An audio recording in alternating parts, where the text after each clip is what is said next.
판매자 시선으로 세상을 바라보는 꿈꾸는 이 팀장입니다. 이번 영상에서는요, 쿠팡과 경쟁을 포기한 듯한 네이버의 행보라는 주제로 한번 말씀드려 보려고 합니다. 작년 2023년 한 해를 돌아보면요, 사실 쿠팡과 네이버가 제대로 격돌할 줄 알았습니다. 왜냐면 네이버가 쿠팡을 딱 겨냥해서 도착 포장이라는 서비스를 내놨잖아요. 빠른 배송 서비스.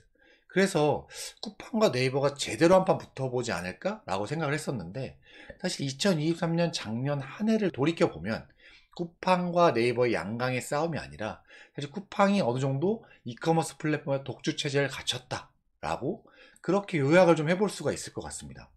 제가 숫자를 하나 보여드릴 건데요. 이게 어떤 숫자를 보여주는지 한번 여러분들도 한번 유추를 한번 해보세요. 27%대 8%. 제가 이 숫자의 수치의 이 색깔로 여러분들 힌트를 드렸죠. 이 27%는 빨간색, 8%는 녹색입니다. 왠지 8%는 네이버 같고요. 27%는 쿠팡 같죠. 작년 23년 3분기의 성장률입니다. 쿠팡은요, 23년 3분기가 전년도 대비해서 27% 성장했습니다. 그리고 네이버는요, 8% 성장했습니다. 이 양강 성장률 차이가 크죠. 이커머스 평균 성장률이 작년 3분기에는 7%에서 8% 사이였어요. 그러니까 이커머스의 양강인 네이버와 쿠팡은 이커머스 평균 성장률보단 높았습니다. 그리고 유의하게 쿠팡과 네이버만 이커머스 평균 성장률보다 높았습니다. 여러 카테고리를 다 하고 있는 종합몰 중에서는요. 그 외에 그 밑에 따라오는 11번가 지마켓은요, 이커머스 평균 성장률보다 하회했습니다. 역성장을 하거나요. 그러니까 이 양강이 사실 작년에 장사를 잘했다라고 볼 수 있는데, 근데 그 양강도 차이가 컸습니다. 작년 3분기를 보면요. 성장률로만 보면 쿠팡이 네이버보다 3배 이상 빠르게 성장했습니다. 그러니까 양강에서도 점점 격차가 벌어지고 있었다는 걸 보여주죠. 왜 이런 현상이 발생했을까요? 그러니까 제가 보는 시점은요, 네이버가 작년에 사실 적극적으로 뭔가 쿠팡과 격돌하는 그런 느낌이 아니었습니다. 조금 한 발 빼는 도착 보장이나 서비스를 냈음에도 불구하고 뭔가 적극적으로 붙는 그런 느낌이 아니었거든요. 그런데 제가 제 채널 영상에서도 다룬 적이 있는데요. 네이버의 23년 작년 3분기 실적은요, 역대급 최대 실적이었습니다. 최고의 매출액과 최고의 영업이익을 냈죠. 아니, 어떻게 그럴 수가 있었을까? 그러니까 뭔가 쿠팡과 규모의 경쟁보다는 네이버는 작년 한 해 본인들의 수익성에 좀 더 초점을 맞췄다라고 보시면 될 것 같습니다.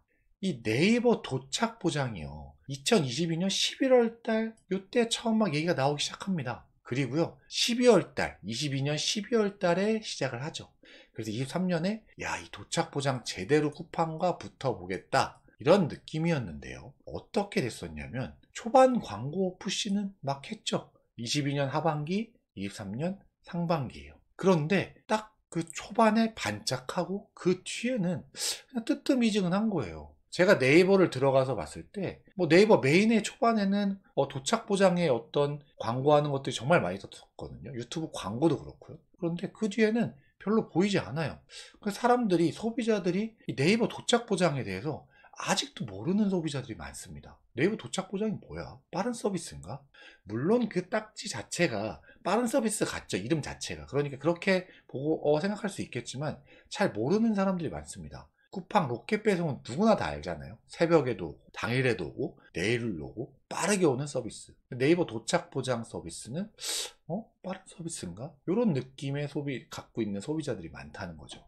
이 CJ 대한통운 제가 담당자가 좀 잘 알고 있는 사람이 있는데요. 얘기를 하다 보면 이 CJ 대한통운 담당자들도 이 네이버 행보에 좀 되게 아쉬워하더라고요. 이 CJ 대한통운은 택배가 있고 또 이커머스 사업부가 있거든요. 이커머스 사업부는 이 CJ 대한통운과 네이버가 이렇게 협업하면서 그런 하는 도착 보장 서비스, 물류센터를 가지고 거기에 물건 입고한 다음에 이렇게 하는 그런 사업부를 얘기를 하는데, 그 이커머스 실적이 본인들 CJ 대한통운 예상했던 것보다 실적이 저조한 거예요. 그러니까 뭔가 CJ 대한통운 더 적극적으로 하고 싶은데, 그래서 카페24하고도 협업을 하고 다른 업체들도 자꾸 끌어올려고 노력은 하는데, 사실 네이버만큼 크진 않으니까 네이버가 메인일 수밖에 없죠. 네이버 도착 보장이요. 그런데 이 네이버의 도착 보장은 플랫폼인 네이버가 광고를 하고 푸시를 하지 않으면 CJ에 대한 통은 할 수 있는 게 되게 제한적이란 말이죠. 근데 네이버가 되게 뜨뜻미지근하게 별로 광고도 안 하고 푸시도 안 하니까 실적이 잘 안 나올 수밖에요. 물론 CJ 대한통운은 알리익스프레스라는 또 행운을 잡아가지고요. 거기랑 독점 계약을 맺으면서 그것 때문에 2023년 작년 하반기에는 또 같이 알리익스프레스와 라이징을 했죠. 그래서 실적이 좋아지고 지금 주가도 상당히 높은 축에 속하는데, 그것과 별개로 어쨌든 네이버 이 도착 보장 쪽은 좀 아쉬울 수밖에 없다. CJ 대한통운 입장에서는.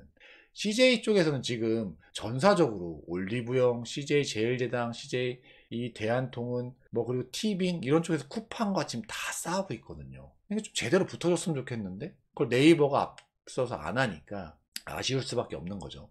그리고 이 네이버 도착 보장은요, 제가 좀 아쉽게 생각하는 부분 중에 하나인데, 이 네이버 입장에서는 이 도착 보장 서비스 제품군을 더 늘리고 싶었던 거예요. 그러니까 더 늘리기 위해서 요새 업체 창고를 활용해서 도착 보장을 하고 있습니다. 즉 업체에서 CJ 대한통운이나 품고나 파스토의 물류센터에 직접 제품을 넣지 않고 그냥 업체 물류 창고를 활용하고 도착 보장 서비스를 하는 거예요. 그러니까 이렇게 하게 되면 문제가 뭐냐면 빠른 배송 서비스가 더 제한적일 수밖에 없죠. 그래서 원래 12시까지, 오늘 12시까지 주문하면 내일 도착 보장 서비스라는 것이 업체 창고를 활용하면 저녁 7시 30분까지 주문하면 내일 도착 보장, 이런 서비스로 바뀌게 되는 거죠. 그럼 소비자들은 어떤 느낌이 들까요?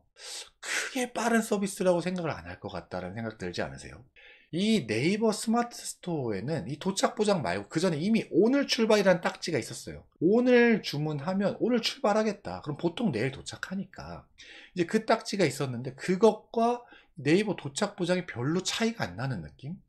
왜 이렇게 좀 가는지 모르겠는데, 저는 이 네이버가 어제 상품을 더 늘리는 게 우선이다. 그리고 이 도착 보장을 하면 이제 본인들이 수수료를 받기 시작했으니까 어떤 그 수수료, 수익성을 챙기는데 더 집중하지 않나라는 생각이 듭니다. 그건요, 이 네이버가 요새 많이 팔고 있는, 작년에 팔고 있는 이 커머스 솔루션을 보면 또 알 수가 있죠. 네이버는 수익은 올해 2024년도에도 점차 좋아질 겁니다. 그런데 어떤 쿠팡과 거래액 규모로 싸운다고 하면 글쎄요, 거기엔 의문 부호가 붙는 게 사실이거든요. 그리고 네이버는 이 어떤 도착 보장과 좀 별개로 이 광고 부분도요, 막 자꾸 이제 변화를 주려고 노력을 하고 있습니다. 자꾸 이 쿠팡을 따라가고 있는데, 예전에 네이버는요, 제품을 검색을 하면 그 제품, 광고 제품이 네이버 쇼핑 위에 상단에 두 개가 뜨고요. 그 밑에 이제 알고리즘에 따른 1위, 2위, 3위, 4위 제품들이 쫙 뜨는 그런 형태였는데, 지금은 그 네이버 쇼핑보다 그 상단에 네이버 쇼핑 퍼유라는 게 생겨가지고요.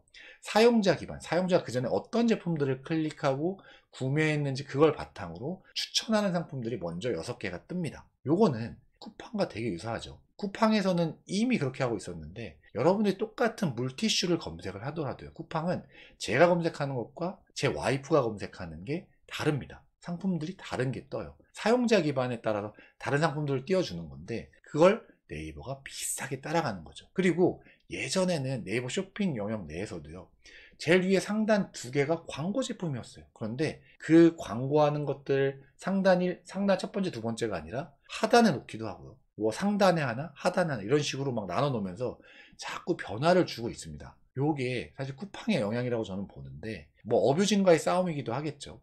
그래서 이런 네이버 쇼핑이 좀 변화하는 모습을 보이려고는 하지만 어쨌든 규모를 어떤 키우려는 것보다는 뭔가 본인들의 어떤 수익성을 찾는 그런 느낌이 좀 더 강한 느낌을 받았던 한 해가 작년이지 않을까 싶습니다. 그런데 작년 이커머스 플랫폼에서 또 화두로 따진다면 뭐가 있을까요? 여러분들도 알고 저도 아는 이 중국 직구 어플들 정말 급성장입니다. 2023년 하반기 정말 핫했죠. 테무, 알리익스프레스 엄청나지 않았습니까? 벌써 한국인 절반이 직구족이랍니다. 이게 직구를 하려면 여러분들 개인 통관부호 받아야 되는 거 알고 계시죠? 그걸 2,500만 건이 돌파됐다라는 거 보면 한국 전 국민이 5천만 명이잖아요. 그러니까 이 통관부호를 받은 사람이 2,500만 명을 넘었다는 겁니다. 그 중에 직구 중에 중국 직구가 요새 가장 많이 이용하고 있는 거니까 사실 이제 한국인 절반은 직구를 한다라고 보시면 될 것 같습니다. 근데 이 알리익스프레스와 테무의 급성장은요, 쿠팡이 지금 상당히 위협을 느끼고 있지만 사실 쿠팡보다는 전 네이버한테 더 위협적일 거라고 생각을 해요. 왜냐하면 쿠팡은 빠른 배송이라는 게 정말 특화되어 있잖아요. 근데 알리익스프레스와 테무가 내세우는 건 뭡니까? 빠른 배송 아니고요, 초저가잖아요. 가성비. 우리가 네이버 쇼핑과 쿠팡 중에 네이버를 이용하는 사람들이 네이버를 왜 이용할까요? 쿠팡보다 배송은 느리지만 네이버에서 상품도 더 많고 더 저렴하게 구매할 수도 있고요. 그리고 이 네이버 멤버십을 활용하면 적립이 상당하죠. 그러니까 네이버 쇼핑을 이용하는 거거든요, 쿠팡보다는. 그런데 이 어떤 가성비에 좀 강점이 있었던 네이버가 이 중국 직구의 어떤 급성장에 사실 쿠팡보다 더 위협적이지 않을까 싶습니다. 2024년 올해 한 해는요. 그래서 과연 이 네이버가 2023년과 어떤 비슷한 스탠스를 취할 것인가, 올해. 아니면 뭔가 작년과는 다르게 쿠팡과 다시 도착부장을 막 띄우면서 다시 한번 제대로 붙어보려고 할 것인가는 모르겠어요. 이거는 뭐 네이버 경영진이 판단하겠지만 사실 판매자 입장에서는 좀 더 작년보다는 올해는 좀 더 적극적으로 싸워줬으면 좋겠다는 생각을 하거든요. 뭐 네이버 입장에서 사실 그럴 필요가 없죠. 네이버는 본인들 수익성만 생각하면 되고, 그런데 판매자 입장에서는 그래도 이커머스 플랫폼의 양강이지 않습니까? 그리고 쿠팡을 경쟁 구도로 갈 수 있는 건 지금은 네이버밖에 없으니까 우리 판매자들은 네이버를 믿는 거죠. 여러분들은요, 올해 2024년에 한국 이커머스 시장이 쿠팡과 네이버 그리고 알리익스프레스와 테무 어떤 양상을 보일 것 같으신가요? 제가 이번 영상에서는요, 쿠팡과 경쟁을 포기한 듯한 네이버란 주제로 한번 말씀드려 봤고요. 제 긴 영상 오늘 봐주셔서 정말 감사하고, 다음번에는 더 좋은 영상으로 찾아뵐 수 있도록 하겠습니다. 이상 꿈꾸는 이 팀장이었습니다. 감사합니다.